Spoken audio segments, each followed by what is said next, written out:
Truck वालों ने हड़ताल कर दी है।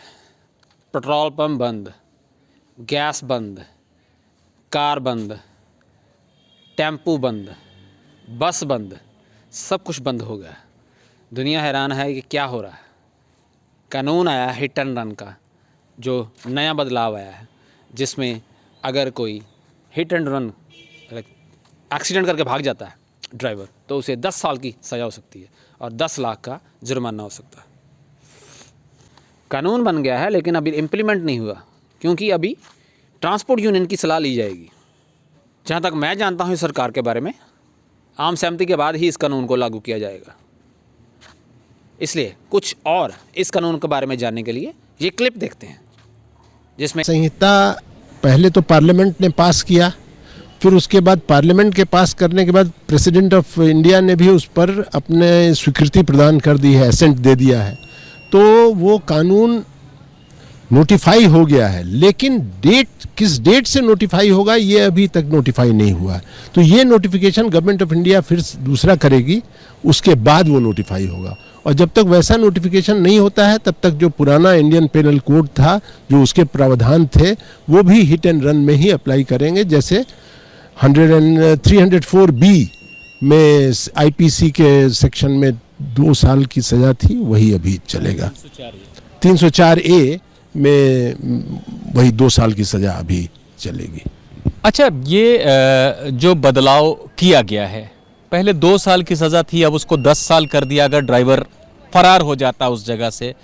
आप क्या समझते हैं, जो कानून बनाने वाले हैं उनकी क्या मंशा रही होगी इसके पीछे? क्योंकि ड्राइवरों को लगता है कि ये बड़ा सख्त कानून है, पर क्या इसकी ज़रूरत थी कहीं ना कहीं?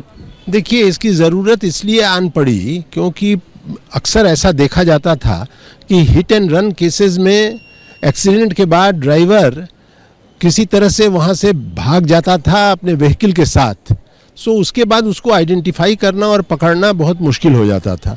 तो जिसका डेथ हुआ, जो एक्सीडेंट का विक्टिम हुआ, उसको कोई जस्टिस तो मिल नहीं पाता था। तो इसके लिए सरकार ने और गवर्नमेंट ने ये प्रोविज़न लाया है कि अगर आप भागेंगे तो आपको मैक्सिमम पनिशमेंट 10 साल होगी, और अगर आप नहीं भागते हैं, आप स्पॉट पर ही हैं और एक्सीडेंट हुआ है आपके व्हीकल से और आपने विक्टिम को हेल्प करने की कोशिश की है, देन इन दैट केस आपका केस कवर्ड होगा 104 पार्ट सेक्शन सबसेक्शन 1 से, और आपको 5 साल की ही सज़ा, अप टू 5 साल, मतलब कि कम भी सज़ा आपको दी जा सकती है। यानी कि अगर आप रुके वहाँ पर और आपने जो विक्टिम है, जो दुर्घटना का शिकार हो गया है, उसकी मदद करने की कोशिश की, उसको हॉस्पिटल पहुंचाने की कोशिश की, आपने कोशिश की कि उसकी जान बचे, वहां पर कानून भी आपके प्रति एक उदार रवैया अपनाएगा। तो अप टू 5 इयर्स जो है, शायद बहुत कम सज़ा आपको मिले, क्योंकि आपका कंडक्ट आपके पक्ष में जाएगा। नहीं तो दुर्घटना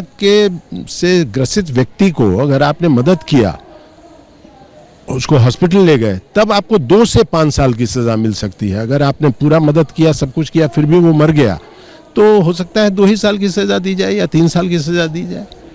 लेकिन अगर आपने नहीं मदद किया, भाग गए, तो आप सबसेक्शन 2 में कवर्ड होंगे और आपको 10 साल की सज़ा तक मिल सकती है। अच्छा, जस्टिस सिन्हा, मैं एक बात जानना चाहता हूँ। देखिए, जो ड्राइवर भाग जाते हैं इस समय, एक तो ये होता है कि पुलिस का कॉम्प्लिकेशन, पकड़े जाएंगे तो मुकदमा चलेगा, भले 2 साल की सज़ा है, फिर भी वो भाग जाते हैं, और पकड़े भी गए तो 2 साल की ही सज़ा मिलेगी।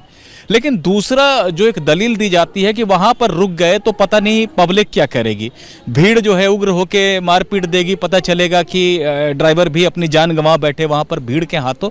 ये एक तर्क दिया जा रहा है उनकी तरफ से। आप समझते हैं कि ये एक वैलिड तर्क है?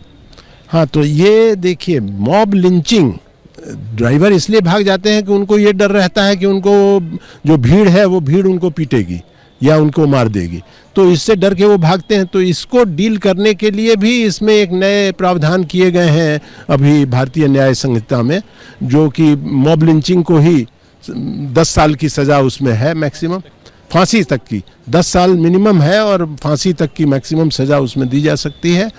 और तो इसलिए मॉब लिंचिंग और दोनों को अब कनेक्ट किया जाएगा, जिससे कि मॉब लिंचिंग भी रुके और आप एक्सीडेंट में अगर ड्राइवर हैं, विक्टिम को आप मदद करने की कोशिश करें।